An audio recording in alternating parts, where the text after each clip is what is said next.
Welcome to episode 111 of Norse Myths, Legends, and Folktales. My name is MyLinda Butterworth, and today our folktale is about Halvor, a rather lazy boy who took a chance for adventure and found his heart's desire in Soria Moria Castle. Once on a time, there was a poor couple who had a son whose name was Halvor. Ever since he was a little boy, he would turn his hand to nothing, but just sat there and groped about in the ashes.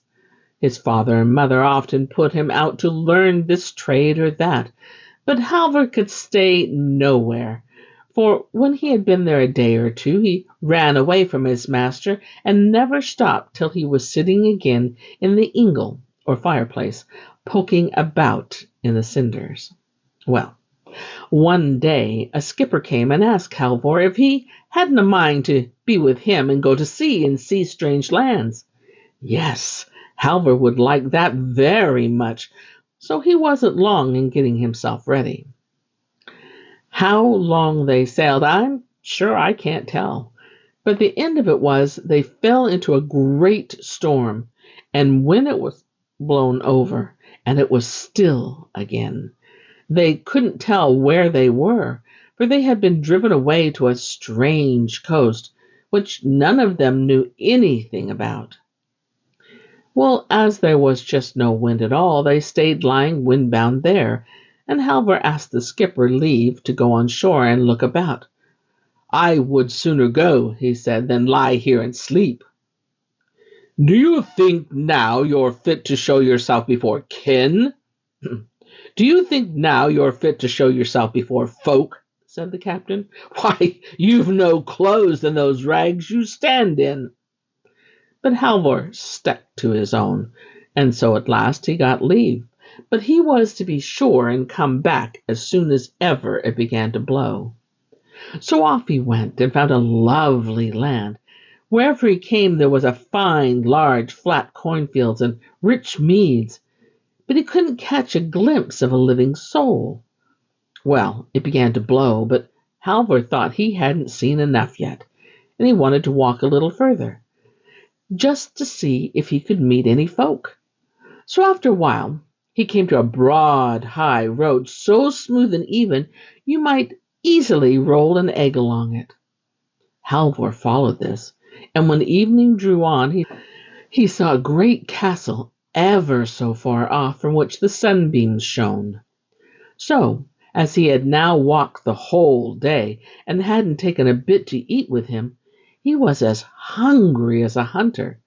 But still, the nearer he came to the castle, the more afraid he got. In the castle kitchen, a great fire was blazing, and Halvor went into it. But such a kitchen he had never seen in all his born days. It was so grand and fine. There were vessels of silver and vessels of gold, but still never a living soul.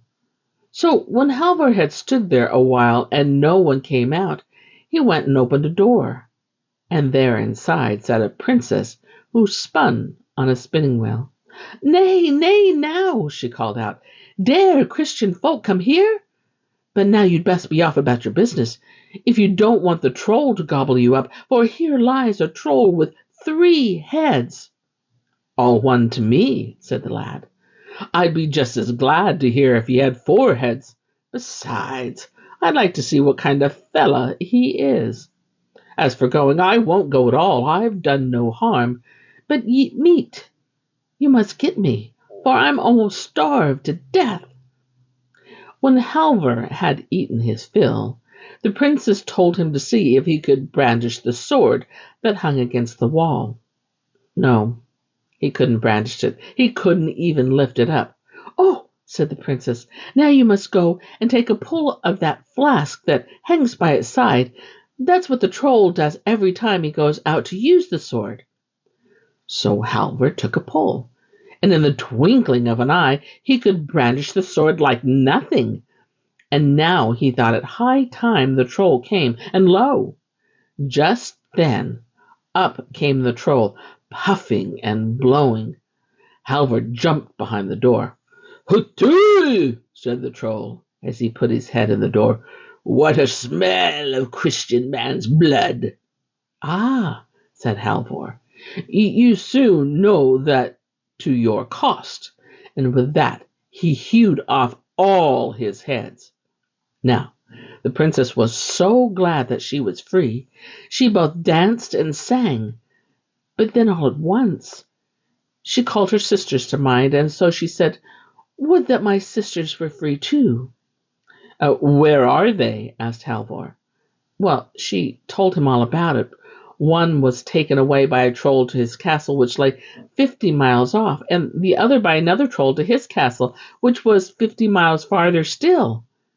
"But now," she said, "you must first help me to get this ugly carcass out of the house."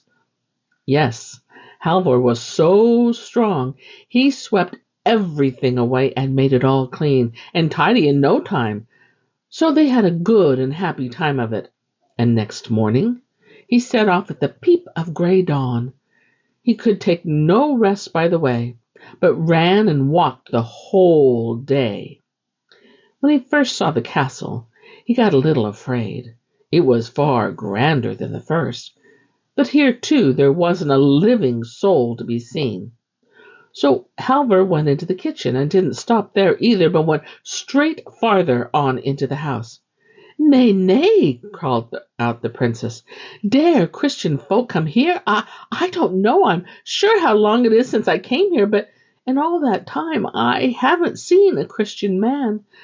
It would be best if you saw how to get away as fast as you can, for here lives a troll who has 6 heads." "I shan't go," said Halvor, "if he had 6 heads besides." He'll take you up and swallow you down alive," said the princess. But it was no good. Halvor wouldn't go. He wasn't at all afraid of the troll. But meat and drink he must have, for he was half starved after his long journey. Well, he got as much of that as he wished, but then the princess wanted him to be off again. "No," said Halvor, "I won't go. I've done no harm, and I've nothing to be afraid of." "He won't stay to ask that," said the princess, "for he'll take you without law or leave. But as you won't go, just try and brandish that sword yonder, which the troll wields in war." He couldn't brandish it. And then the princess said he must take a pull at the flask, which hung by its side. And when he had done that, he could brandish it. Just then back came the troll, and he was both stout and big, so that if he were to go sideways to get through the door. When the troll got his first head in, he called out, "Hooray! What a smell of Christian man's blood!" But that very moment Halvor hewed off his first head, and so on with all the rest as they popped in. The princess was overjoyed, but just then she came to think of her sisters, and wished out loud they were free. Halvor thought that might easily be done and wanted to be off at once. But first he had to help the princess to get the troll's carcass out of the way, so he could only set out the next morning. It was a long way to the castle, and he had to walk fast and run hard to reach it in time. But after nightfall he saw the castle, which was far finer and grander than either of the others. This time he wasn't the least afraid, and walked straight through the kitchen and into the castle. There sat a princess who was so pretty. There was no end to her loveliness. She too, like the others, told him there hadn't been Christian folk there ever since she came there, and bade him to go away, else the troll would swallow him alive. "And do you know," she said, "he has 9 heads?" said Halvor, "if he had 9 other heads and 9 other heads, still I won't go away." And so he stood fast before the stove. The princess kept on begging him so prettily to go away, lest the troll should gobble him up, and Halvor said, "Let him come as soon as he likes." So She gave him the troll's sword and bade him take a pull at the flask that he might be able to brandish and wield it. Just then, back came the troll, puffing and blowing and tearing along. He was far stouter and bigger than the other two, and he too had to go on one side to get through the door. So when he got his first head in, and he said, as the others had said, "Hooty! What a smell of Christian man's blood!" That very moment, Halvor hewed off his first head, and then all the rest. But the last was the toughest of them all, and it was the hardest bit of work Halvor had to do, to get hewn off, although he knew very well he had the strength enough to do it. So all the princesses came together to that castle, which was called Soria Moria Castle, and they were glad and happy as they had never been in all their lives before, and they were all very fond of Halvor, and Halvor of them, and he might choose the one he liked the best for his bride, but the youngest was fondest of him of all the three. But there, after a while, Halvor went about, and so strange and dull and silent. Then the princesses asked him what he lacked, and if he didn't like to live with them any longer. Yes, he did, for they had enough and to spare, and he was well off in every way. But still, somehow or another, he did so long to go home, for his father and mother were alive, and them he had such a great wish to see. Well, they thought that might be done easily enough. "You shall go there and come back here safe and unscathed, if you will only follow our advice," said the princesses. Yes, he'd be sure to mind all they said. So they dressed him up till he was as grand as a king's son, and then they set a ring on his finger, and that was such a ring, he could wish himself there and here with it. But they told him to never take it off, and not to say their names, for there would be an end of all his bravery, and then he'd never see them more. "If I only stood at home, I'd be glad," said Halvor. And it was done, as he had wished. Then stood Halvor at his father's cottage door before he knew a word about it. Now it was about dusk at even, and so when they saw such a grand, stately lord walk in, the old couple got so afraid they began to bow and scrape. Then Halvor asked if he couldn't stay there and have a lodging there that night. No, that he couldn't. "We can't do it all," they said, "for we haven't this thing or that which such a lord as used to have. It would be best if your lordship went up to the farm not a long way off, for you can see the chimneys, and there they have lots of everything." Halvor wouldn't hear of it. He wanted to stop, but the old couple stuck to their own, that he had better go to the farmer's. There he would get better meat and drink, and as for them, they hadn't even a chair to offer him to sit down on. "No," said Halvor, "I won't go there till tomorrow early, but let me just stay here tonight. Worst come to worst, I can sit in the chimney corner." Well, they couldn't say anything against that, so Halvor sat down by the fireplace and began to poke about in the ashes, just as he used to do when he lay at home in old days and stretched his lazy bones. Well, they chattered and talked about many things, and they told Halvor about this thing and that, and then he asked them if he had any children. Yes, they had once a lad whose name was Halvor, but they didn't know where he had wandered. They couldn't even tell if he was dead or alive. "Couldn't it be me now?" said Halvor. Let me see. I could tell him well enough," said the old wife, and rose up. "Our Halvor was so lazy and dull, he never did a thing, and besides, he was so ragged that one tatter took hold of the next tatter on him. No, there never was the making of such a fine fellow in him as you are, master." A little while after, the old wife went to the hearth to poke up the fire, and when the blaze fell on Halvor's face, just as when he was at home of old poking about in the ashes, she knew him at once. "Ah, But is it you after all, Halvor? She cried.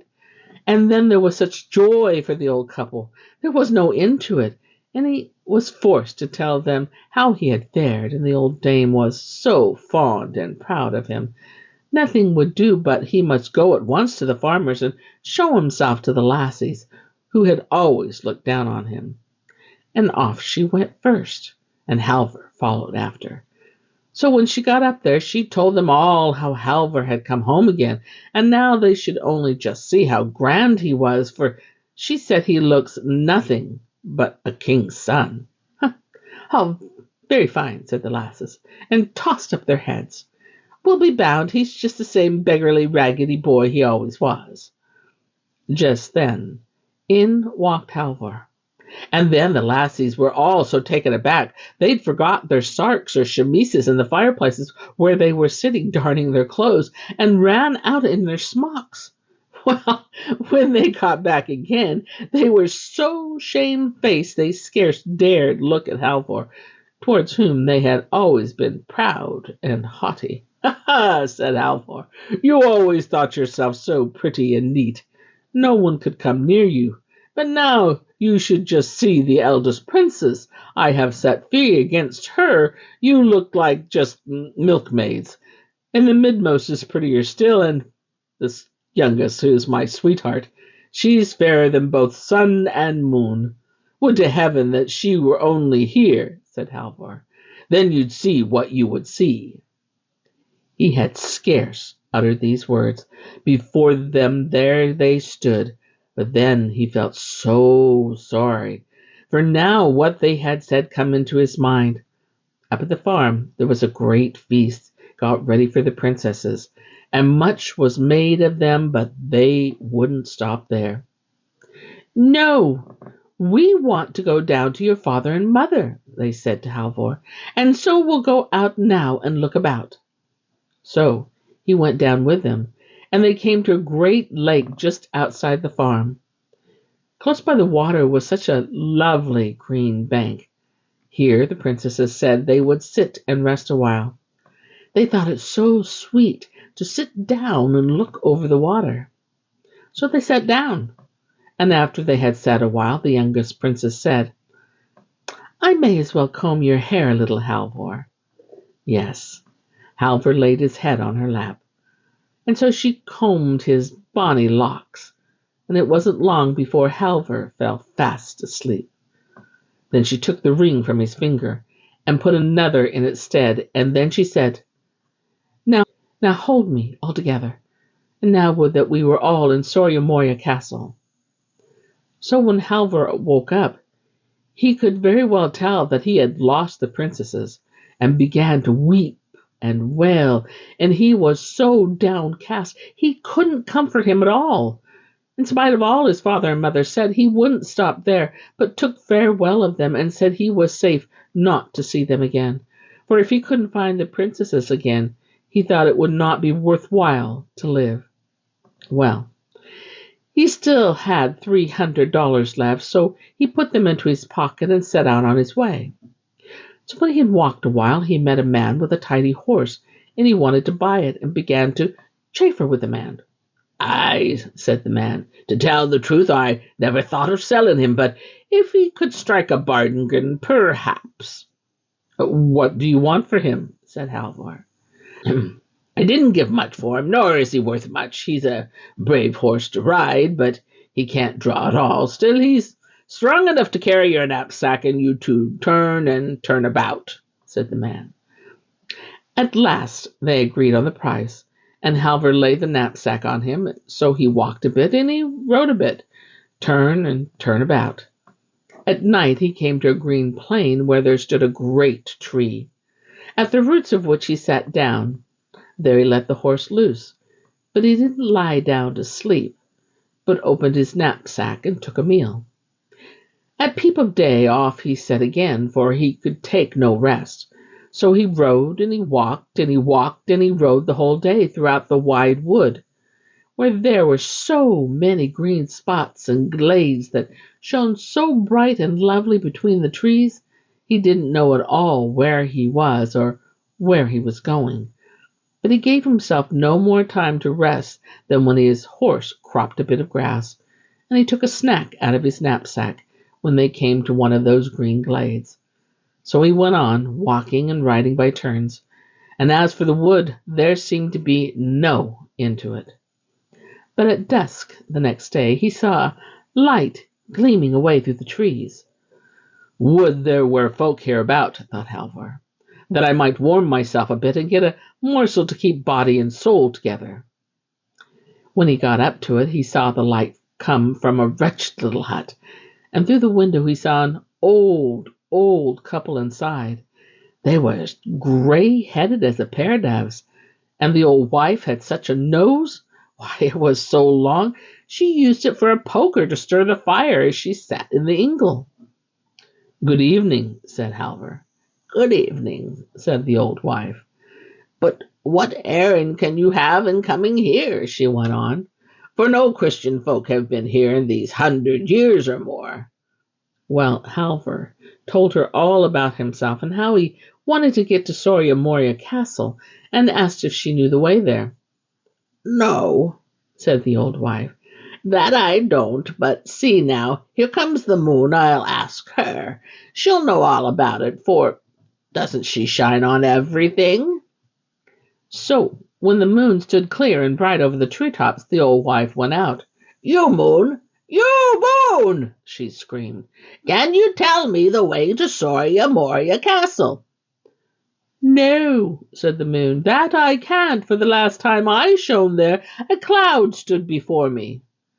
"Wait a bit still," said the old wife to Halvor. "By and by comes the west wind. He's sure to know, for he puffs and blows around every corner." "Nay, nay," said the old wife when she went out again. "You don't mean to say you've got a horse too? Just turn that poor beastie loose in our enclosed pasture, and don't let him stand there and starve to death at our door." Then she ran on. "But won't you swap him away to me? We've got an old pair of boots here with which you can take 20 miles at one stride. Those you shall have for your horse, and so you'll get all the sooner to Soria Moria Castle." That Halvor was willing to do that at once, and the old wife was so glad at the horse. She was ready to dance and skip for joy. "For now," she said, "I shall be able to ride to church. I too think of that." As for Halvor, he had no rest and wanted to be off at once, but the old wife said there was no hurry. "Lie down on the bench and sleep a bit, for we've no bed to offer you, and I'll watch and wake you when the west wind comes." So after a while, up came the west wind, roaring and howling along till the walls creaked and moaned again. Out ran the old wife. You west wind, canst you tell me the way to Soria Moria Castle? Here's one who wants to get there." "Yes, I know it very well," said the west wind, "and now I'm just off there to dry clothes for the wedding that's to be. If he's swift of foot, he can go along with me." Out ran Halvor. "You'll have to stretch your legs if you mean to keep up," said the west wind. So off he set over field and hedge and hill and fell, and Halvor had hard work to keep up. "Well," said the west wind, "now I've no time to stay with you any longer, for I've got to go away yonder and tear down a strip of spruce wood first, before I go to the bleaching ground to dry the clothes. But if you go alongside the hill, you'll come to a lot of lassies standing washing clothes, and then you're not too far to go to Soria Moria Castle." In a little while Halvor came on the lassies who stood washing, and they asked if they had seen of the west wind, who was to come to dry the clothes for the wedding. Aye, that I have," said Halvor. "He's only gone to tear down a strip of spruce wood. It'll not be long before he's here." And then he asked them the way to Soria Moria Castle. So they put him into the right way, and when he got to the castle, it was full of folk and horses, so full it made one giddy to look at them. But Halvor was so ragged and torn from having followed the west wind through bush and briar and bog, he kept to one side and wouldn't show himself till the last day when the bridal feast was to be. So when all, as with them right and fitting, were to drink the bride and bridegroom's health and wish them luck, and when the cupbearer was to drink to them all again, both knights and squires, last of all he came and turned to Halvor. He drank their health, but let the ring which the princess had put on his finger as he lay by the lake fall into the glass, and bade the cupbearer go and greet the bride and hand her the glass. Then up rose the princess from the board at once. "Who is most worthy to have one of us?" she said. "He that has set us free, or he that is here, sits by me as bridegroom?" Well, they all had to say that there could be but one voice and will as to that. And when Halvor heard that, he wasn't long in throwing off his beggar rags and arraying himself as a bridegroom. "Aye, here's right one it after all," said the youngest princess as soon as she saw him. And so she tossed the other one out the window and held her wedding with Halvor. And here is where I end my tale for today. But I'll be back with more tales, many more tales. Until then, my friends, enjoy the journey.